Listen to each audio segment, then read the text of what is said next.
Good evening and welcome to this special edition of I-24 News. Israel has now faced 14 days of almost non-stop terror on the streets of its cities, mainly in Jerusalem, but also in other cities, some of which have until now been far removed from the front line. Tonight, we'll discuss what the past 14 days have meant for the Israeli-Palestinian conflict, where we are now in wake of the violence, and equally important, where this violence is leading us. With me right now in the studio here is Ali Waked, Senior Middle East Analyst. Good evening. Thank you very much for joining me. But before all this, we want to see what Eli Ochenberg that is looking at the battle being waged over the narrative of what's happening.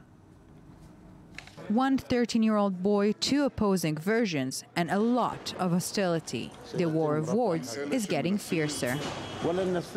We won't give up for the logic of using brute force and the occupation and aggression policies that are being practiced by the Israeli government and the settlers that are practicing terrorism against our people and our sacred places, our homes, our trees, and the execution of our children, like they did for this kid, Ahmed Manasra, and other kids.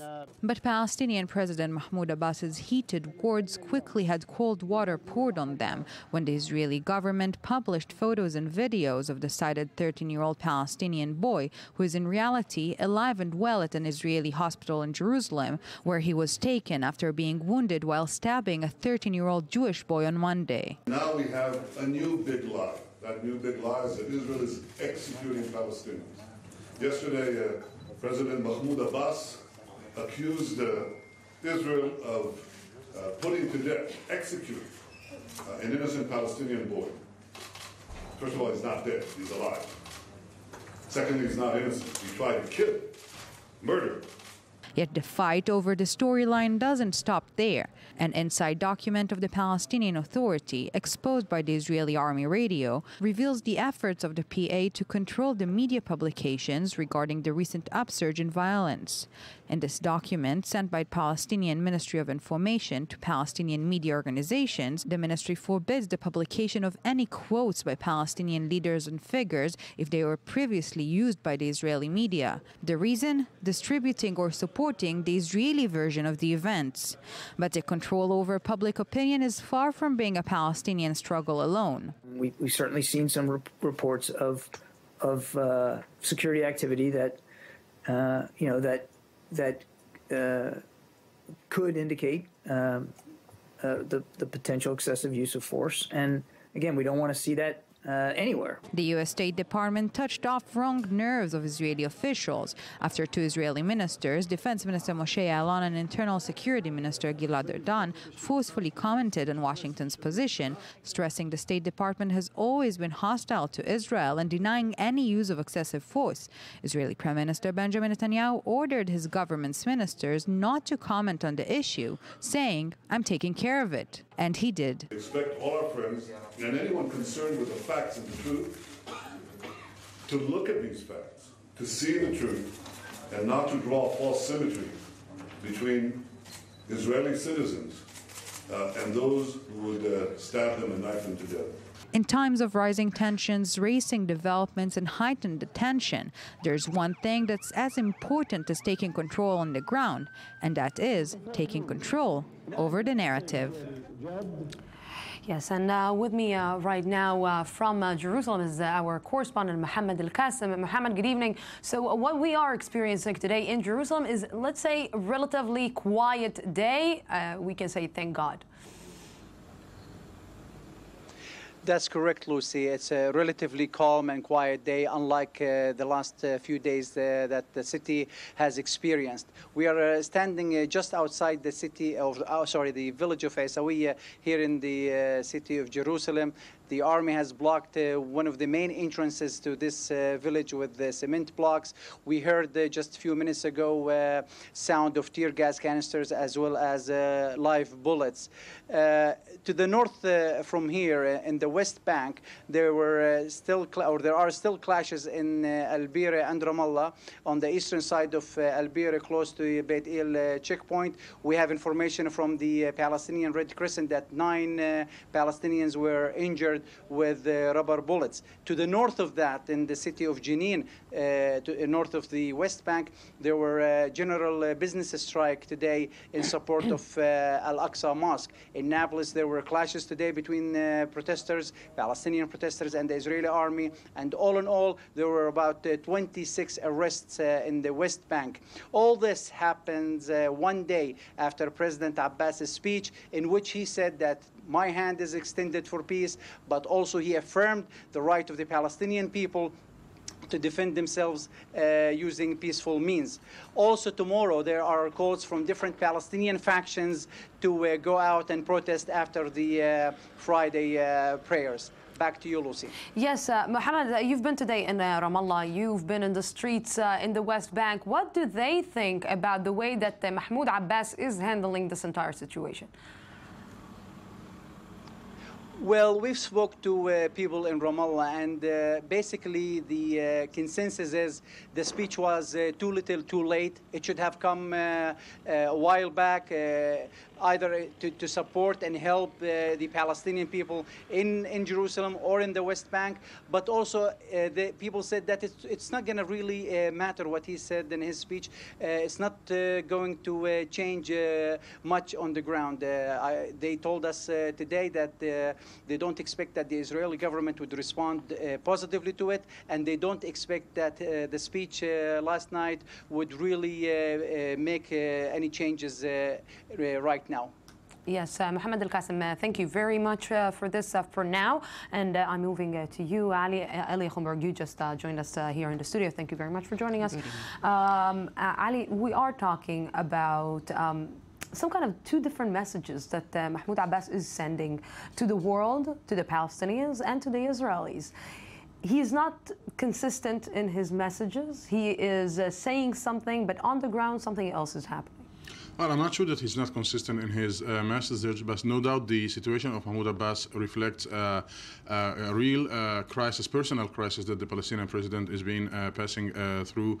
Abu Mazen 2 days ago, before this speech, met local leaders of Fatah, and he said that in the last years the Palestinians achieved zero results with their negotiations with the Israelis, and this is a government, the Israeli government is a government, and I'm quoting Abu Mazen, that doesn't give a damn to the international community, and that it is enjoying the regional situation in which the Palestinian issue is not at the top priority of the international community. And in this mood, in this state of mind, Abu Mazen addressed his speech to the Palestinian people, but yet I don't think it was a double message, because Abu Mazen did not call for an armed struggle. Abu Mazen did not call for terror attacks. He supported what he defined as the right of the Palestinians to lead popular resistance, and by popular resistance Abu Mazen mean the stone, and I precise the stone because everybody who try to carry a gun or try to shoot or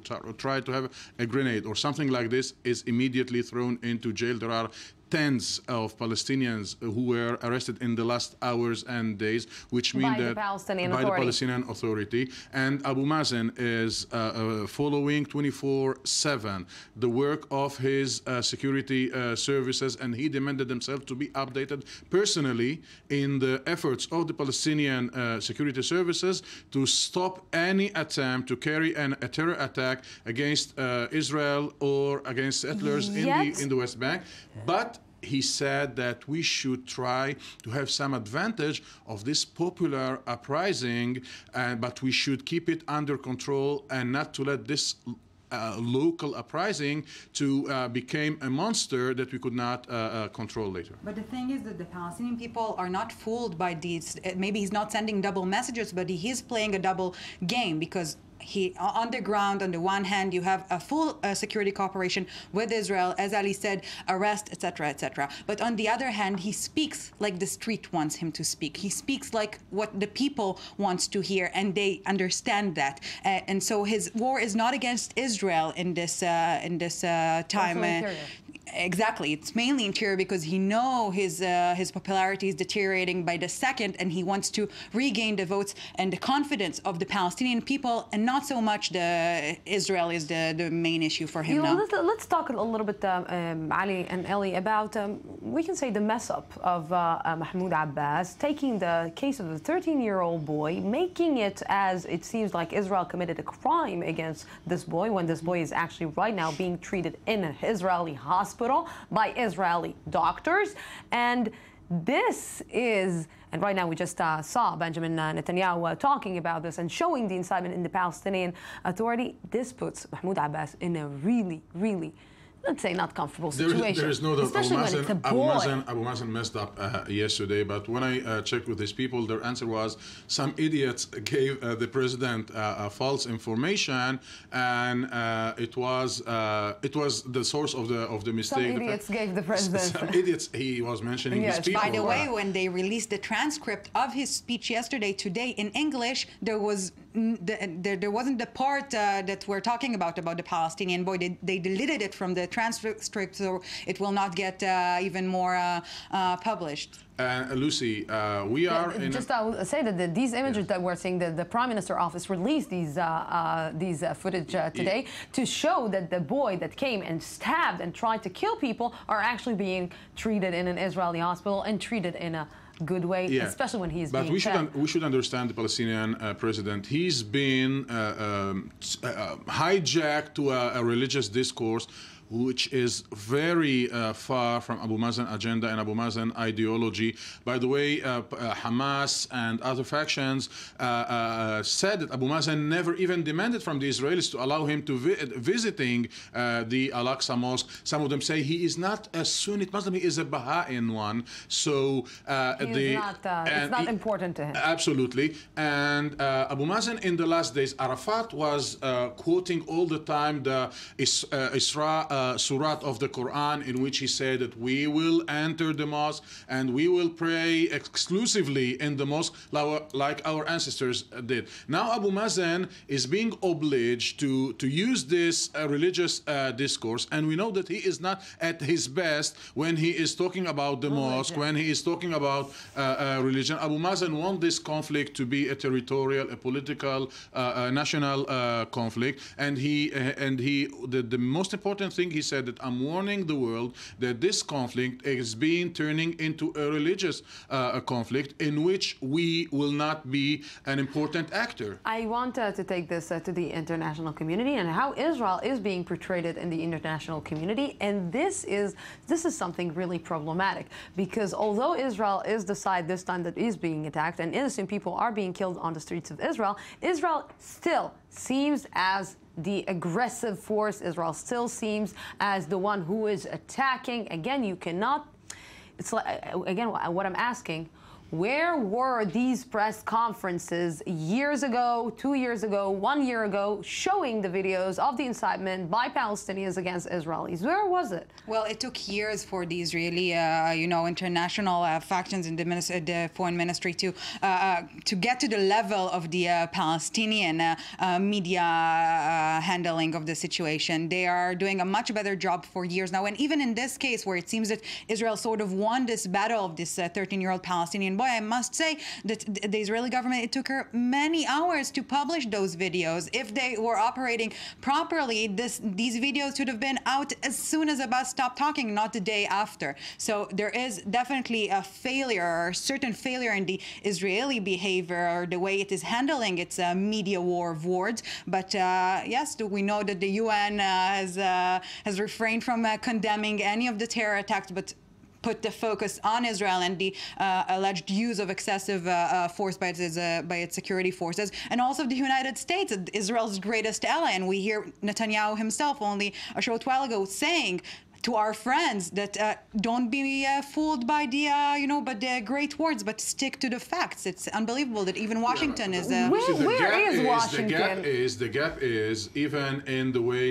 you have introduced the issue right now between the Israeli media and the whole world, is that they are not dealing with precise incidents, whether the Palestinian president messed up and who stabbed first and who stabbed last.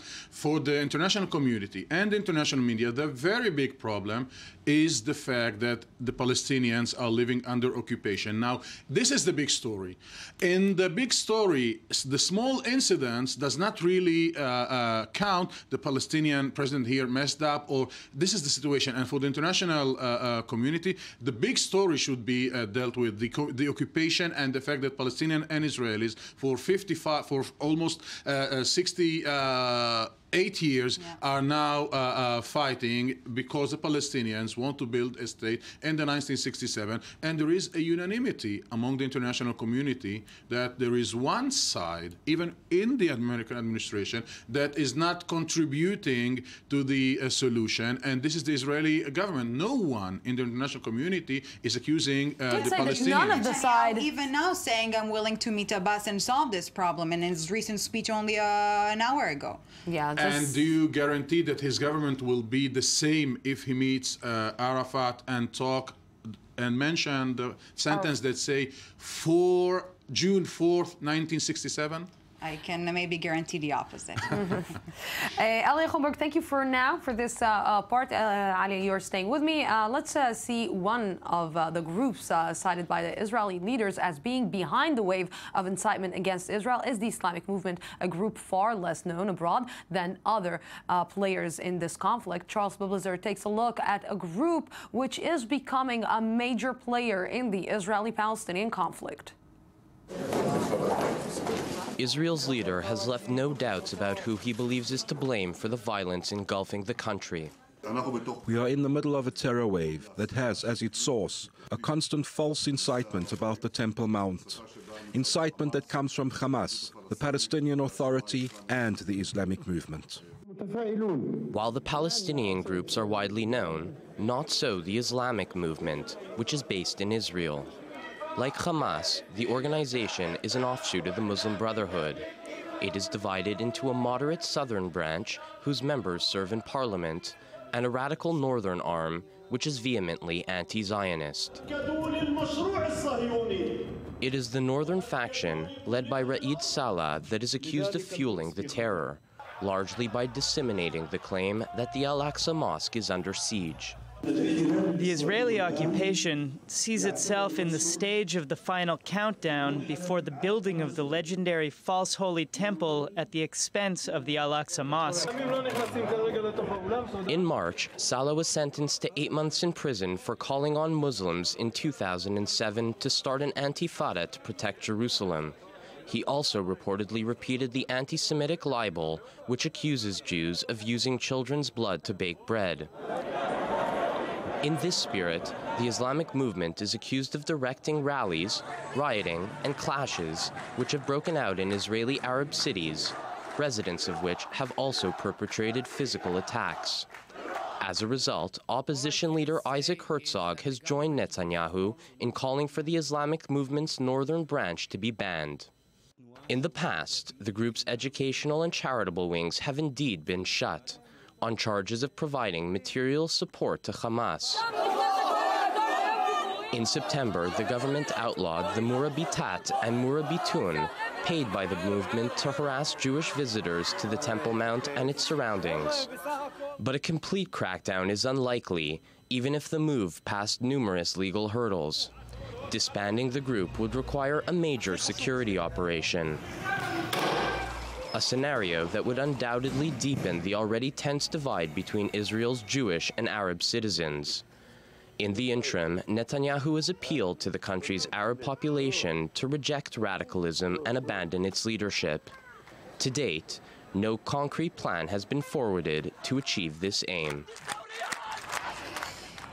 Yes, I want to join to this conversation right now Professor Yossi Shaim, political scientist at the Georgetown University and Tel Aviv University. Good evening. Good evening.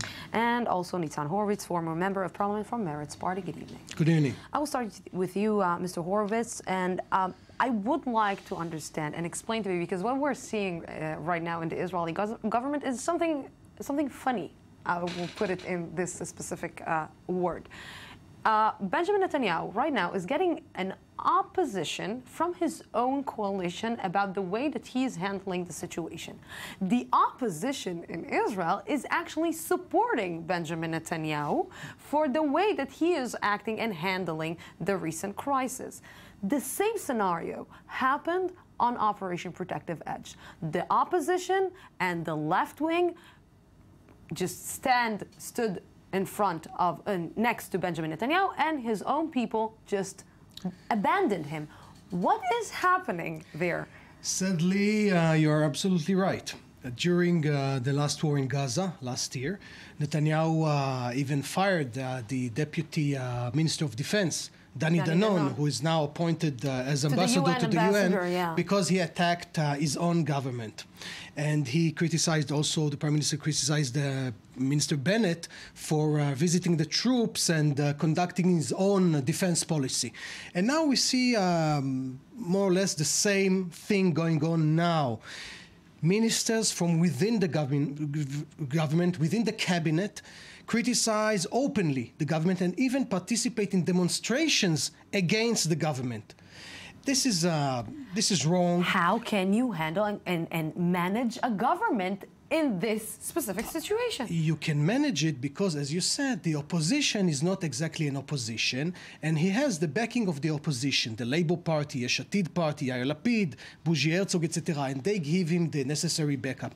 And so, even though from within his government there is, I don't know, growing anger or growing resentment for the things that the government is doing or not doing, then he has the opposition backing him in almost every step of the way. And this is also wrong because the role of the opposition is to be in opposition and not to be part of the government. And let's not forget that the opposition right now is the biggest opposition that Israel experienced since, correct me, but they think 59 years. They think that in times of, let's say, war or tension, they should be silent or they should back the government. I think it's the opposite. It's in these times of tension and violence that they should be a real opposition and put up a real alternative, but this is nothing new in Israeli politics. Which is a political diplomatic process. When Begin went to sign the peace agreement with Egypt, his greatest opposition came from his government, including at the time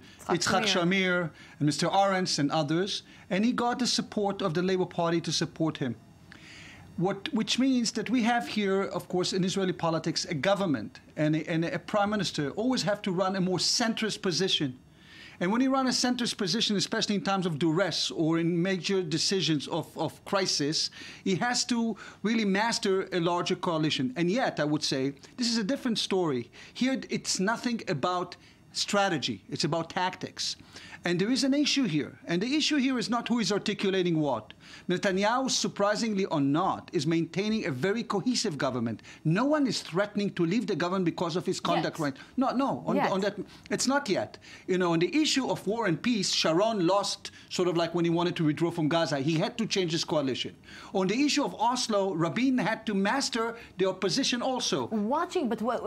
I'm continuing with the line that you're saying. Watching what is happening right now in the Israeli government, and we are seeing the leaning towards of Isaac Herzog and Yair Lapid towards Benjamin Netanyahu. This doesn't sound like they want to enter. Somebody is about to leave and they want to enter the government? I think the public, they reflect the Israeli public. The Israeli public is in a situation which has, first of all, a threat. A threat needs responses.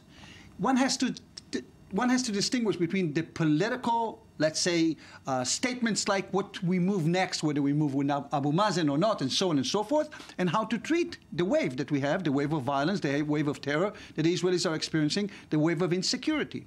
In waves of insecurity, many people in Israel, as you know, we are a society that everybody is also the chief of staff and also the chief of police. Everybody gives an advice what to do, how we do this and how to do that. The prime ministers are never sort of like the president, the executive chief. He is in a coalition. People have voices. They speak to their own constituencies. They speak to their own, sort of like they have their own people. And as a result, but nevertheless, there is a cohesive move within the government, and especially the very important thing is the bureaucracy, the police, the army, the army patrol, whatever. No debates about that. But if I'm looking and I'm watching the faces of Nitzan and of Ali, I don't think that they agree with you about that, about the fact that maybe Benjamin Netanyahu is not about to lose some parts of his government.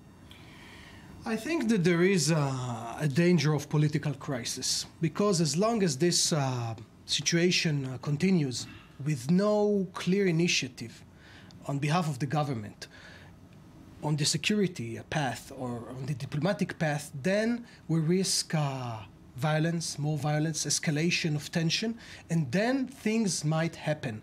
We cannot foresee them because, you know, they didn't happen yet, but the situation is quite fragile, it's explosive, and we have the experience of political crisis during these times of crisis, and then things might happen. Now, I think it's the role, now, to speak about the content, it's the role of the Israeli government now to come up with a political initiative, because unless we talk with the responsible partners, then we risk having a third intifada going on for a long time. And then even the position of Prime Minister Netanyahu is not safe. Absolutely. Is there, you know, the claim of Israel all the time is that there is no partner on the other side. That the Palestinians don't really want to go back to the negotiation table and sit and try to solve the situation. If the base is to deal with the conflict and try to manage the conflict and not to solve the conflict, Abu Mazen will not get back to the table. But I was disagreeing with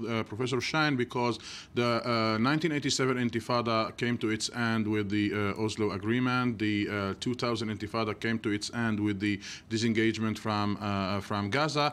And this round of violence, if Abu Mazen will succeed to keep its flame at the level that he wants to keep it, I think that, and in the last days we are hearing about the Americans trying to bring together Abu Mazen and Benjamin Netanyahu to talk. And I asked early before if such a meeting will take place, and if Benjamin Netanyahu is led into a negotiation process, whether his government will keep being the same government, and if Bennett will keep being in the government. The Palestinians are not betting on the fact that Benjamin Netanyahu will go into a serious process with a clear schedule on the base of the 1967 borders, and they are still hoping that there will be an international initiative that almost will oblige the parties to discuss a clear initiative, whether it is established by the French or the Americans. Where are the Americans? I like to disagree, but I have to.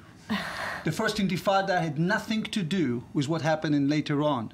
The American invasion to Iraq and the American supremacy, which led to the Madrid conference because of the initiation, and also sort of like they were trying to put. The second Intifada broke down, as Mr. Horowitz said before. Prime Minister Barak collapsed at the midst of the second Intifada. He couldn't sustain it. He was elected directly by the public and was collapsed because he didn't know what to respond. Sharon, however, succeeded because he suppressed the Intifada. The disengagement from Gaza was his initiative that he departed from the Likud. So I'm not one to give sort of like, there are logics to the things. One thing that happened is whether there is an international partner.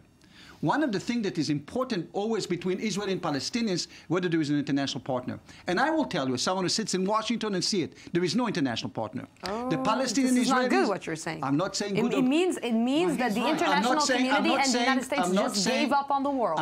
Gave up on this region. I've written extensively about it. I'm not saying good or ill. I'm describing the situation as I see it. As I see it, there is no commitment whatsoever in the White House to throw themselves again into the negotiation between Abu Mazen and Bibi Netanyahu. The reason would be American posture in the Middle East, what happened in the Middle East in other places, in Syria, Daesh, all of these questions, which are huge questions strategically. Look, they don't intervene in Syria at all when the Russians are there. Let alone, right now, in the year before the elections in the United States, America will do nothing in this discussion. Keep in mind, Kerry was here 14 times. He got zilch, so he will not get himself into the trial. The Palestinians pressure, in many respects, are driven because of that. Because they see there is no sort of like any reason to think that there will be something moving. So this is a major issue. Just as after 87, in First Intifada, there was another event that propelled the international system, that propelled the September 11 international system, that Sharon made the move on the war against terror after suppressing Arafat and basically debunking him. It's the contrary to what, if I may, to what you said. It's nothing internally, it's externally. And here there is no external incentive. I just, Nitzan, I want to ask you, you know, we're watching the international community, and I'm just watching the situation that is happening on the streets. And, you know, it seems that, like, the two kids just decided to fight, and nobody's actually, the parents are not there. Nobody's there to stop them. How come the international community decides to point out or to condemn both sides and not to take both sides in force, let's say, to use an excessive, let's say, amount of force, and to make them sit down and talk? Okay, first of all, I totally agree with Professor Schein, which brilliantly described the the vacuum, the international vacuum nowadays concerning the Middle East, especially on behalf of Europe and the United States.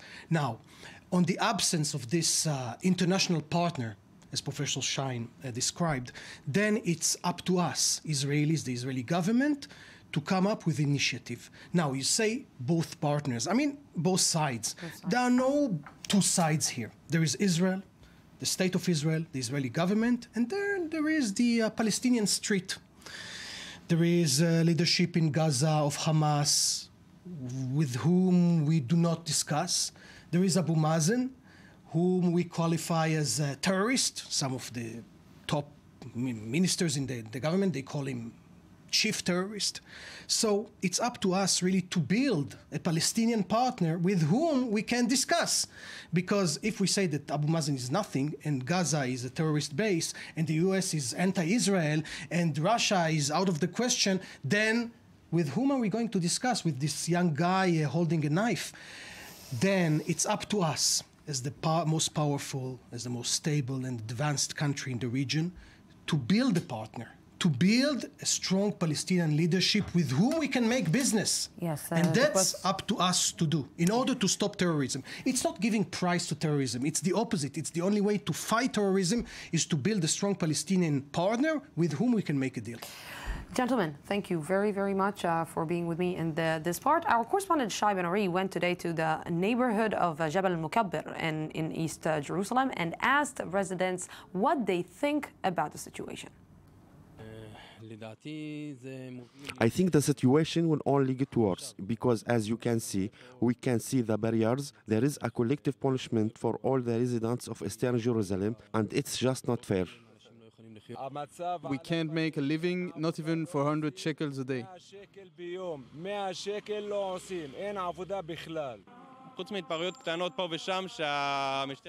Except of some minor incidents here and there that have been taken care of by police, I haven't seen any special incident in my neighborhood.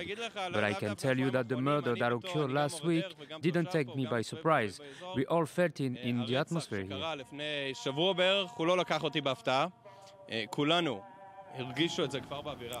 Yes, and right now we are talking about the past 14 days of terror and unrest which has overtaken Israel and the West Bank. And with us right now here in the studio is Dr. Michael Oren, Israel's former ambassador to the United States, who is currently member of parliament from the Kulanu party. Good evening. Thank you very much. Good to be with you, Lucy, as always. Michael, let's try and to portray the situation that is happening right now from two different perspectives. What is happening right now inside the Israeli government and what is happening right now and how the international community is watching the situation from your point of view? Okay, my point of view is inside the Israeli government, you have a situation which is it's a security situation. You have to restore calm. You have to restore basic security to the citizens of Israel. It is not an easy situation because we're not dealing with terror that is, for the most part, guided by organizations. It's what they call lone wolf operations. People wake up in the morning, decide to take a knife and kill people. So it's difficult. So you try to cordon off various neighborhoods. You try to, as much as possible, preserve democratic norms while doing this. It's not an easy take, and you work as closely as possible with police, with intelligence, and with the military. You know, some of the critiques that is coming on Benjamin Netanyahu, that he is not actually handling the situation. That if it was a different prime minister, for example, who's coming from the left, he probably would have resigned by now, or they would have asked him to resign. I'm trying to understand how come Mr. Security, the person who basically promised to the people of Israel security, is not able to actually control.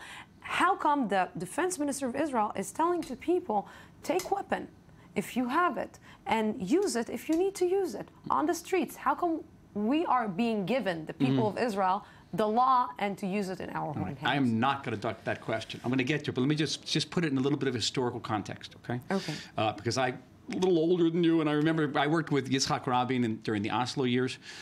We signed a treaty with the PLO. We created the Palestinian Authority, and what did we get? We got terror. We got terror at 10 times the terror that we have today. We got buses blowing up, major bombs in the center of Tel Aviv.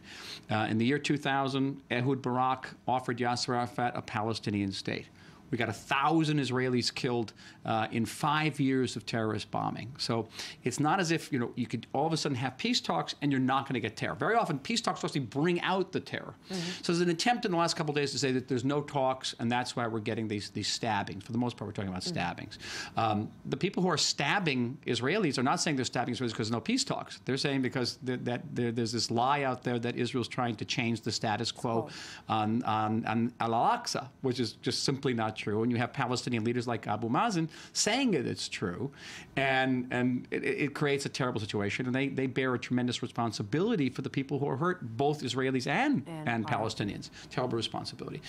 As for Netanyahu, listen, I'm not an ambassador anymore. I'm not a spokesman. I don't know what the government could do differently, honestly. What could you do? You could you can arm the entire population. We don't want to do that. Actually, we don't have a gun problem in this country. Yes. Why import one? Yes, okay. Unlike the United States. Only 3% of Israelis have privately owned guns, by the way. Yeah. And we have very little gun violence. It's very good. But other than taking the steps that they're doing, and all the time, even though it's not connected to this wave of terror, all the time say, we are ready to sit down and talk. Even though Abu Mazen is lying, even though yesterday he lied about this Palestinian kid who he said was killed by Israelis, and he's not, and he was innocent, and he was not killed, he's alive, and he wasn't innocent, he tried to kill an Israeli kid. Even after all that, we're still ready to sit and talk. I just came from another television program with a member of the government who comes from a much more right-wing party than mine. And this member of parliament said that, we will never sit with Abu Mazen. We should just say that there's not going to be a two-state solution, that the Palestinians aren't a people. Just heard this, live TV. My party doesn't say that. I don't say that. Palestinians are people. We're willing to talk to Abu Mazen, even though he's lied and done some terrible things this week. Dr. Oren, what is happening right now in the Israeli society? Because you and me are watching the situation in the Israeli society, and it seems that also on the Israeli side, people decided to take the measures, some people decided to take the measures that the Palestinians are using. So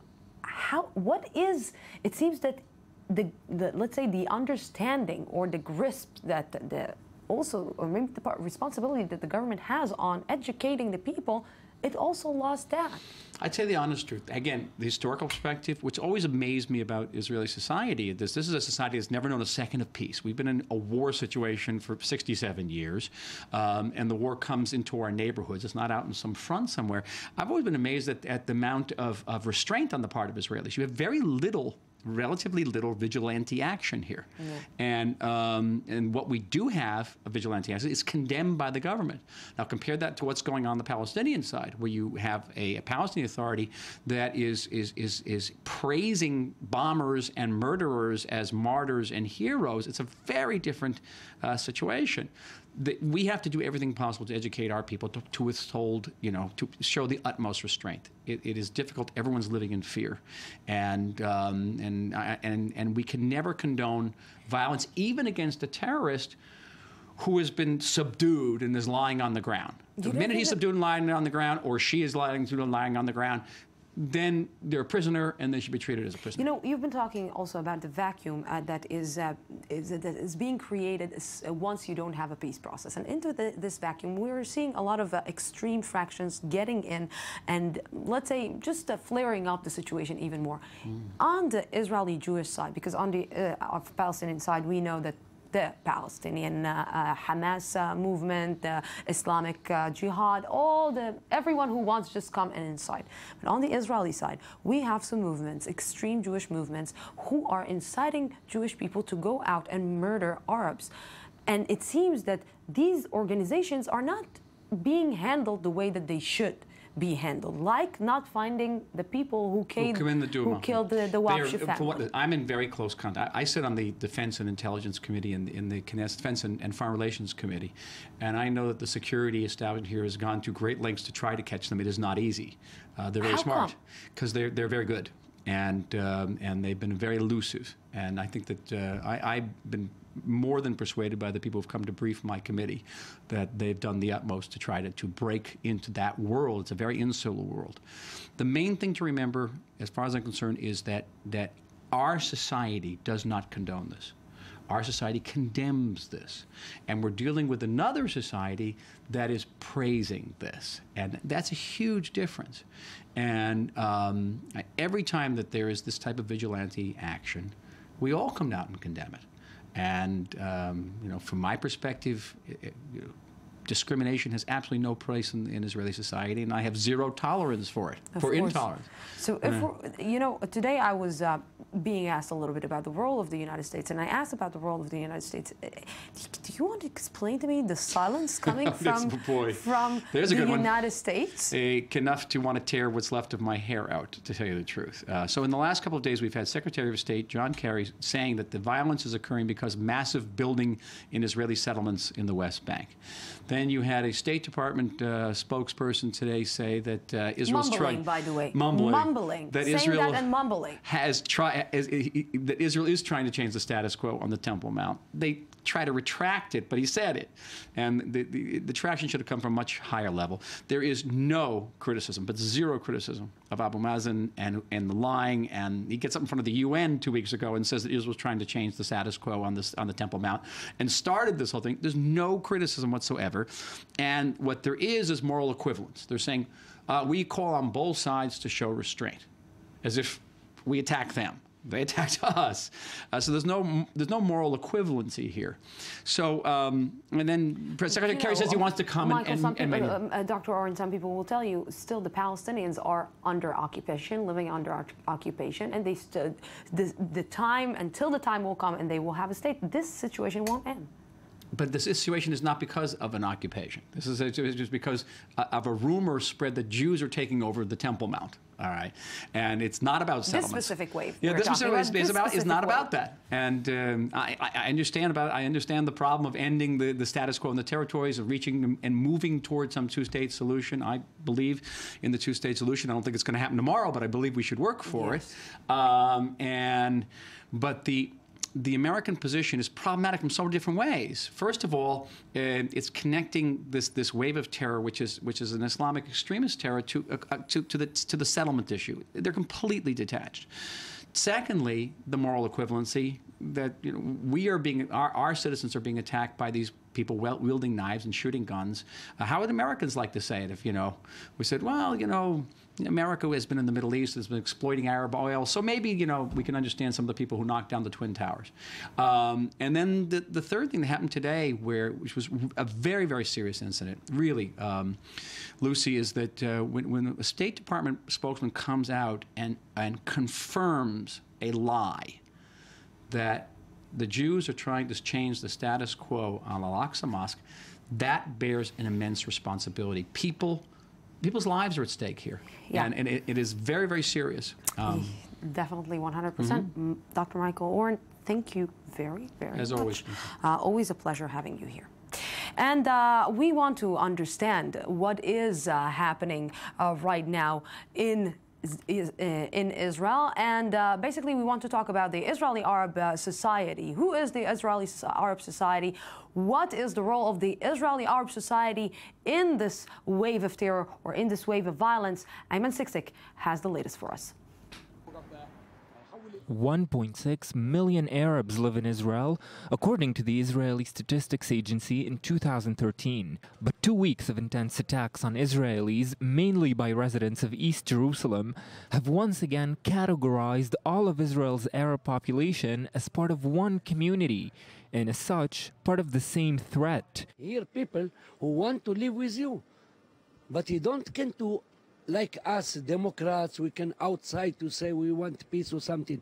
Because if he told like this, he kill him. The Arabic kill Arabic. But who makes up these 1.6 million people? Muslims make up the largest part of the Arab community in the country and account for over 1.3 million people. 20% of them live in Jerusalem. Those who live in East Jerusalem are under Israeli sovereignty, but largely identify as Palestinians. East Jerusalem, the highly contested part of the city, is also where the perpetrators of most of the recent stabbing attacks originate from. For those who want to carry on with their everyday lives, concerns have shifted from financial hardship to personal safety. Regarding the economic situation, it is no longer important. The security situation is far more important these days than the economic situation. The biggest worry is no longer work, it is the security situation. You leave your home and you can't wait to get to the shop. You leave the shop and you can't wait to get to your home. The situation is equally complicated for the Israeli Druze. Numbering some 140,000 residents in Israel, most of them serve in the Israeli army.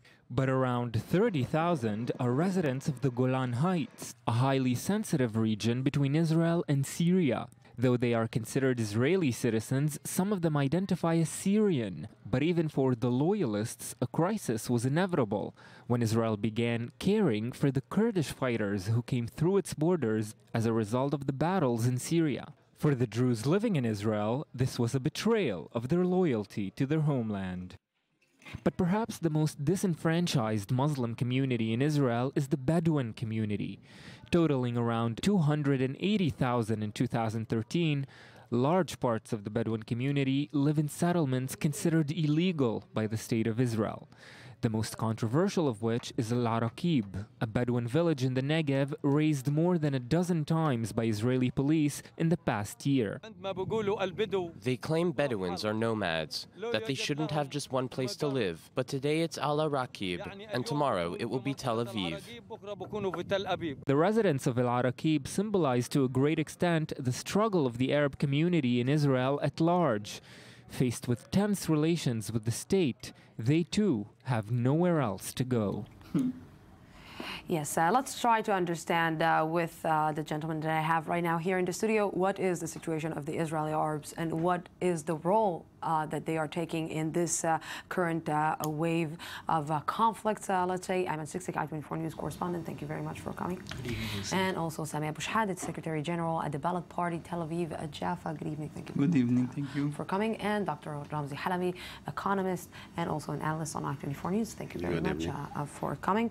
Let me start with you, Dr. Abu Shahad. I'm trying to, Mr. Abu Shahad, I'm trying to understand how come it's always deteriorating on both sides recently? Like what is happening on the West Bank immediately is reflecting to what is happening inside with the Israeli Arabs?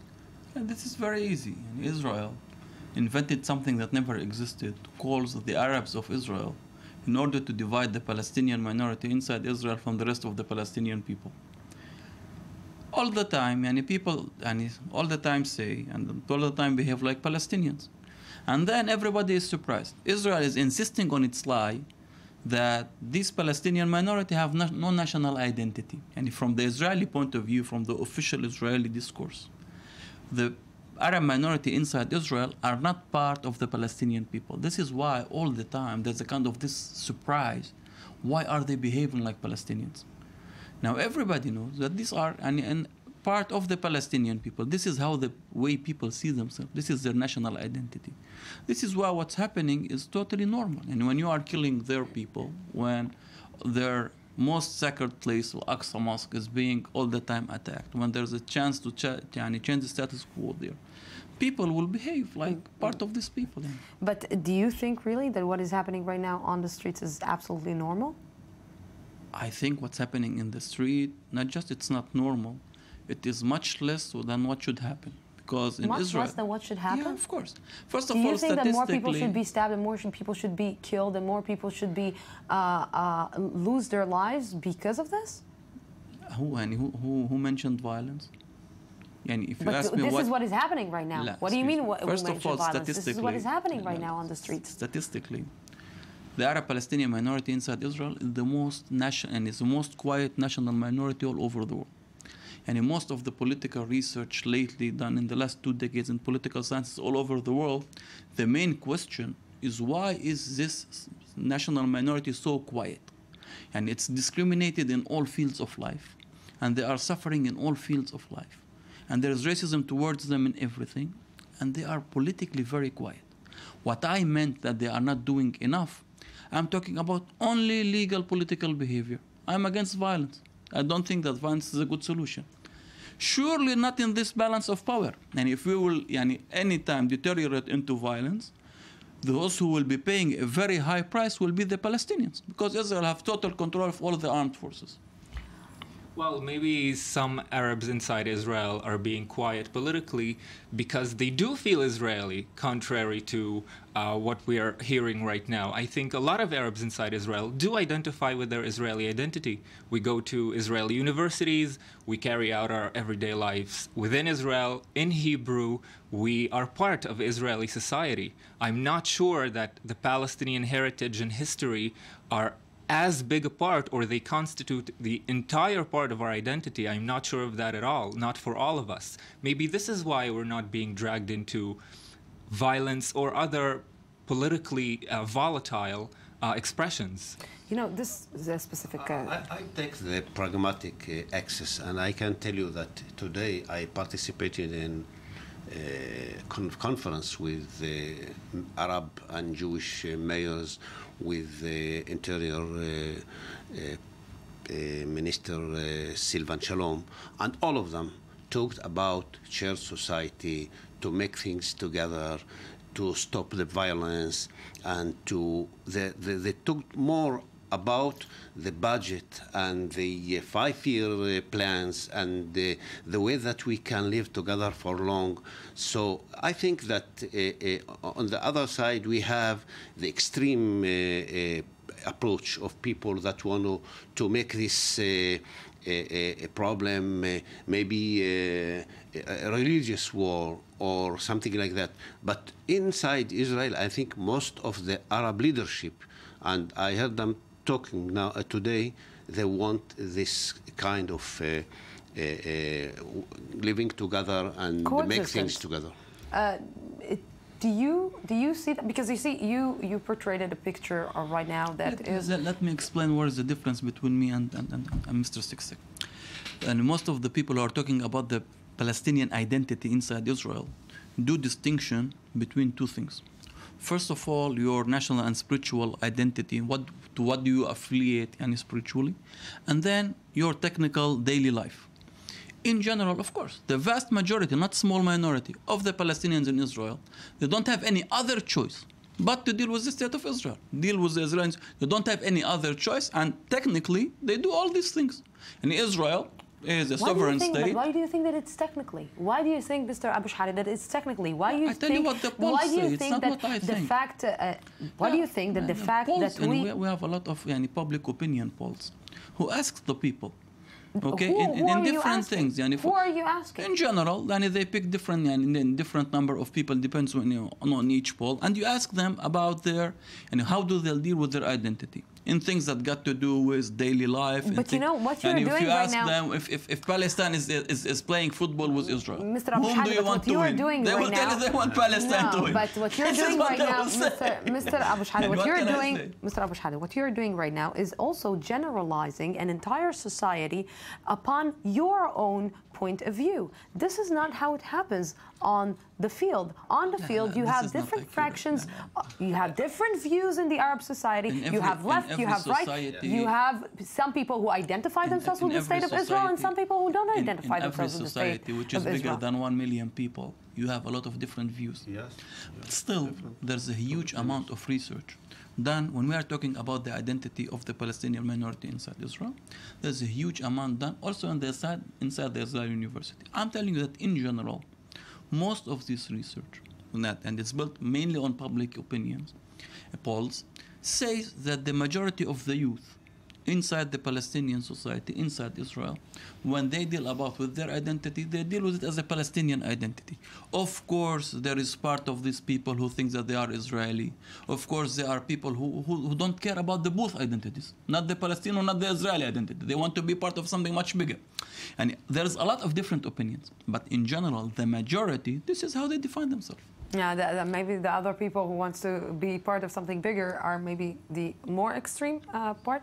Well, even if we, and I see myself as defining myself as Palestinian as well, but that doesn't entail many of the things that Mr. Abu Shadi said. I mean, this was also the point of view of Balad to a great extent. And in the recent elections, because of the new restrictions on the percent which you need to get into the government, all the Arab parties had to join together to get in. So I think there's loss of support for this kind of view within the Arab community in Israel. Not only loss of support, the Arab sector needed to actually, like Ayman is saying, combine forces in order to be and to get a chance to have an influence. And yet there is an extreme range on the Arab leadership, because at the end of the day, we are talking and not doing enough for the economy aspect, for the education, for the infrastructure, for our cities, for our own society itself.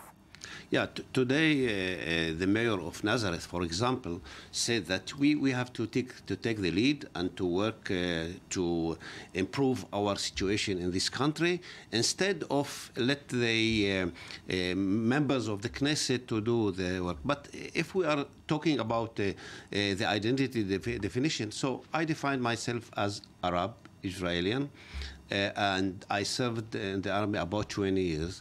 So even in this situation, if I go everywhere, the Jewish public cannot distinguish between me and Sami and other people. Yes, so in this atmosphere, in the emergencies, we have a lot of problems. So we need to calm, we need to relax the situation in order to talk together and to solve the problems.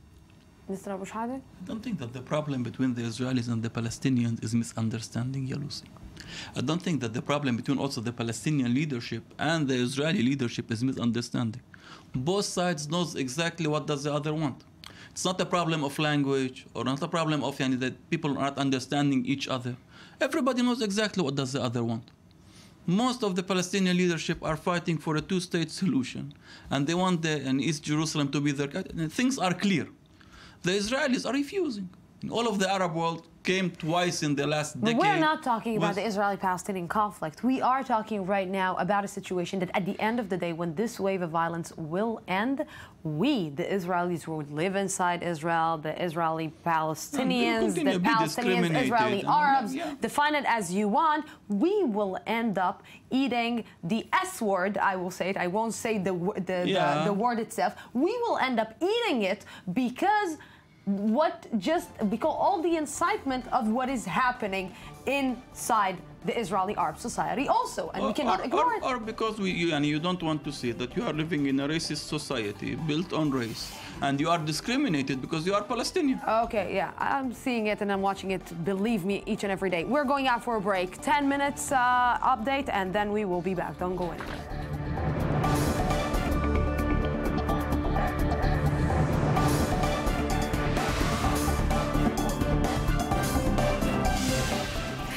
Welcome back to the news today, to this special edition. What if is a question asked by children and by analysts around the world. Well, what if we had Barack Obama, Mahmoud Abbas, and Benjamin Netanyahu in the same studio? Our studio, in fact. We don't know what exactly would happen, but in an attempt to find out, we invited 3 of our regular panelists to come here and role the play. Please, Hani Zubaydah, Mr. Benjamin Netanyahu. Thank you. How Good are evening. you? And Amir Oren, Mr. Barack Obama. President Barack Obama.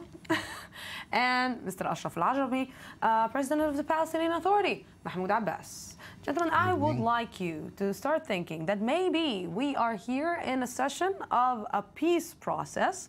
We are sitting in the same room, and what we are trying to reach out is some kind of an understanding to put it on the table. Mr. Benjamin Netanyahu, what were and what are the factors that will make you eventually to sign a peace agreement or some kind of an agreement with the Palestinian Authority?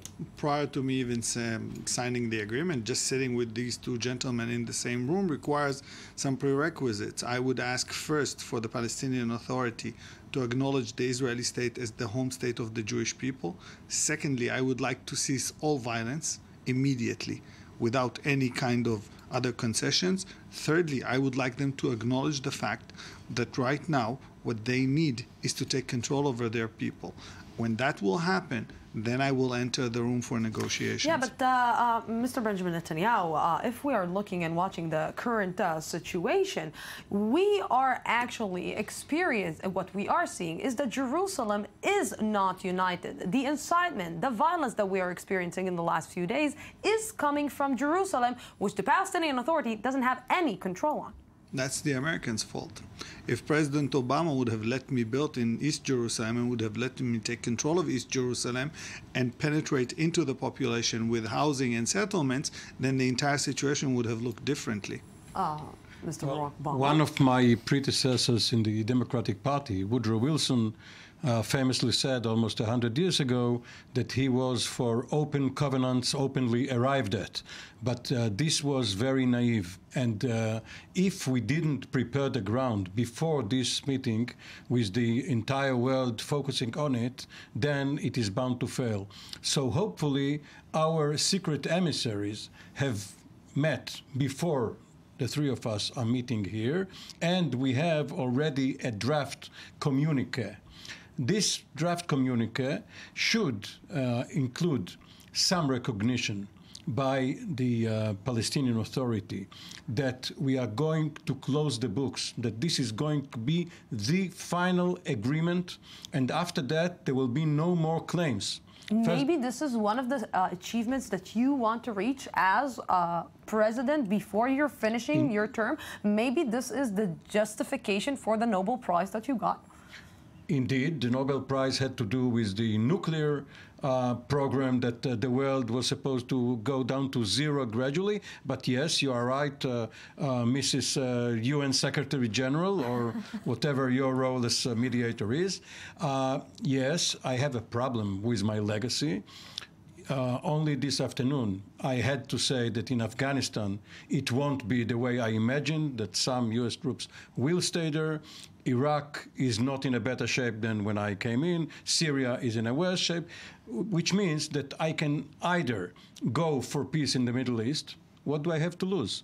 If these 2 gentlemen and their peoples want to keep fighting, fine, let them. But maybe I can make a last-ditch effort to try and knock their heads together to get something.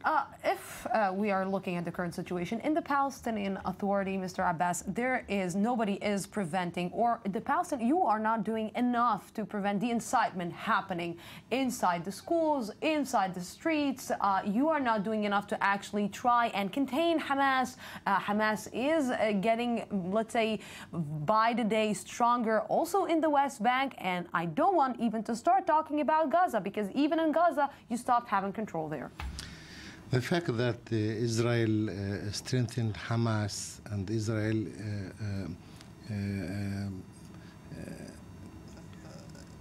organized the situation in Gaza Strip, because when they do the one-sided withdrawal from Gaza Strip, the evacuation of the settlements. We asked the Israelis to do that as a part of agreement between the two of us, but the Israelis refused that.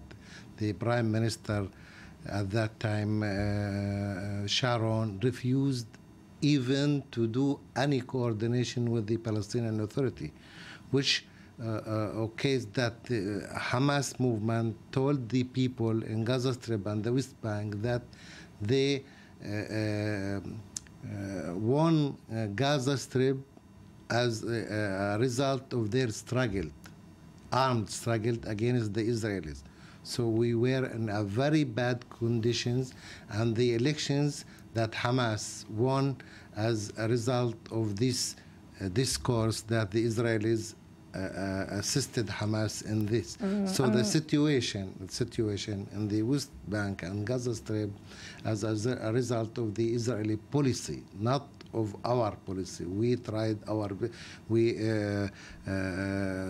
did our best to change the situation. We controlled West Bank very strongly. The security coordination between the two sides is very good, and we managed even to control all the extremist factions in the West Bank. Mr. Netanyahu, you know, some of the claims that Abu Mazen is giving on the table are true. What Israel had done in the last few years, or maybe in the last 2 years, is basically making Hamas stronger and making the position of Mahmoud Abbas weak in the Palestinian Authority. When you are going and talking with Hamas after Israel is getting in and fighting against Hamas in the Gaza Strip, this puts, and let's say Israel, when it's coming and saying that there is no partner on the other side, in a very, very, let's say, not inconvenient situation. Well, the notion of a partner and the situation within the Palestinian Authority, you can't stick everything on Israel. You have to understand that the Palestinian Authority for years and years have tried to control Gaza, but they didn't manage to do that. They had problems with different factions. The fact that we withdrew from Gaza, we left the field for them open. We do not deal with the Palestinian Authority when we decide on a unilateral withdrawal. Unilateral withdrawal means that we're heading out of there. When we did that, and I objected to that move, Ariel Sharon decided to go ahead with that, the end result was that we're out of Gaza. We did the same thing in the West Bank. We moved out of major cities. We have different zones, the zones A, B, and C. In certain areas, the Palestinian Authority has full control, and we still see from these areas, we see violence and we see terror attacks coming from these areas. As for Gaza, we're handling the situation in that manner or a different manner. And you also have to remember, I gave a huge break to the Palestinian Authority. I am the only member of Knesset from within the Likud who stated out loud the solution of 2 states for 2 people. I am the only one. Nothing came from their side. Even while we're sitting here, and President Obama, who won the great Nobel Prize immediately as he stepped into office without any kind of real work, nothing was done to ensure that the Palestinian Authority will recognize Israel as the home of the Jewish people. Well, gentlemen, I have to say, you know, the lack of, let's say, friendship between you two is actually also a factor affecting the peace process. You have some ego problems. You are not talking to each other. You don't like each other, let's face it. And this on my part, for a reason, of course. And on his part, I think, also for a reason. I want to tell my good friend Bibi, well, maybe good, but not so much a friend, that even after hearing the insults that you hurled at me for the last 6 years, it won't help you. You, of course, are waiting me out. You think that in 13 months there will be another election in the States and a Republican president will be elected, and come January of the next year will be sworn in. But all you have done up to now is lose your real good friend, John Boehner, as Speaker. The Republican Party is in disarray. Hillary Clinton may very well succeed me, and you will be in the same position a year and a half from now. Also, my commitment to Israel's security is rock solid. Next Sunday, my new chairman of the Joint Chiefs, General Joe Dunford, is visiting Israel. The Israelis will see once again that the entire military might of the United States is behind Israel if Israel is ready for peace. So your effort to try and put a wedge between me and American Jewry, between me and other supporters, will be to no avail, and you're only going to lose time, and time is not on Israel's side. Benjamin Netanyahu, before I will let you answer this, Mr. Al-Ajami, you're seeing these two sides fighting you. I'm sorry, Mr. Abbas, I'm sorry. You see, I'm asking you as Mr. Al-Ajami. Maybe you should be the president of the Palestinian Authority. Mr. Abbas, you are watching this situation. You are seeing two major leaders, big leaders, are not willing to even talk to each other because they have some ego issues and they're putting them on this table. But you are experiencing this from a different perspective. You are not an issue anymore. The Palestinian issue is not an issue anymore. Even the Americans, they don't care about what is happening with the Palestinians, maybe even the international community. I will put an emphasis, even the Arab world leaders don't care about what is happening with the Palestinians recently. But you can see what happens on the ground. That means that something assure that the Palestinian people on the ground does his best to change the situation. He doesn't believe that the peace process with its principles can do anything, and it is a very dangerous situation on Israel, on the Palestinian Authority, and in the whole region. And because of that, the Americans, the Israelis, must take the initiative and go ahead to have a peaceful solution, because without peaceful solution, we will face another wave, very stronger and stronger waves of violence. And this is the situation. Maybe this is what you are actually.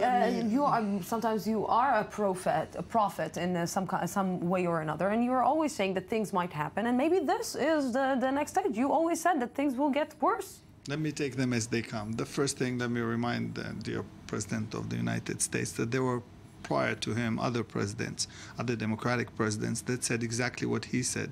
It was Jimmy Carter. It was then Bill Clinton with the Oslo Accord. It was then his second attempt on the Camp David, and nothing succeeded. Everything was literally falling apart, and due to the lack of initiative by the Palestinian Authority, due to the lack of ability of the Palestinian Authority to uphold the agreements, Obama will go. Even if Hillary Clinton steps in, she will have too many problems from within to handle. The Middle East will stay. Israel is the only democracy in the Middle East, the only active democracy in the Middle East. You need to sustain Israel as the democracy in the Middle East. And that is part of what the American needs here in this region. And let's not forget, right at the north, Syria, President Putin is putting a whole new approach to the Middle East. We'll see what days will tell. As for the Palestinians and the agreement of the next wave of violence, where is that new? Why is that new? Where is that coming from? What have happened here since the dawn of days, since the Jews came here, since the early of last century? All we're facing are waves of violence. Every about 10 years, we had a wave of violence, either from a different country or from within. What is new? What we're looking for is extremely clear. We can talk about steps and measurements to help the Palestinian Authority to achieve them, but first we need full cooperation. And that is not happening at the moment. What the two sides need is central authority, imposing the will of the government or the authority on the extreme minority of settlers or terror organizations, in order then to get some political will to come to the table, not just as we are sitting here, but with real planning for a final deal, not an interim solution like Oslo, which collapsed because there was nothing at the end, but a full deal for our nations, because just managing day to day will get us nowhere. What is needed is strategic vision and get this conflict behind us so that we can start living as free people. Okay, now before I'm finishing this, Hani Zubaydah, Amir Oren, and Ashraf Al-Ajami, did you convince yourselves? Well, it's hard for me to put myself in the seat that you are putting me into, and I was trying to think about the notion. I think right now what we see, if we take off the masks... I don't have a lot of time. What we need to see right now is courage. And I mean that in a positive way. We need to see courage, leadership that will take us to the next step. Agree? Well, I felt my skin getting darker by the minute. No, we need courage, leadership. So, gentlemen, thank you very much for this semi-peace process. That's it for this week. We will be back again next week from the Jaffa Port, Israel. Have peace. Have a great night.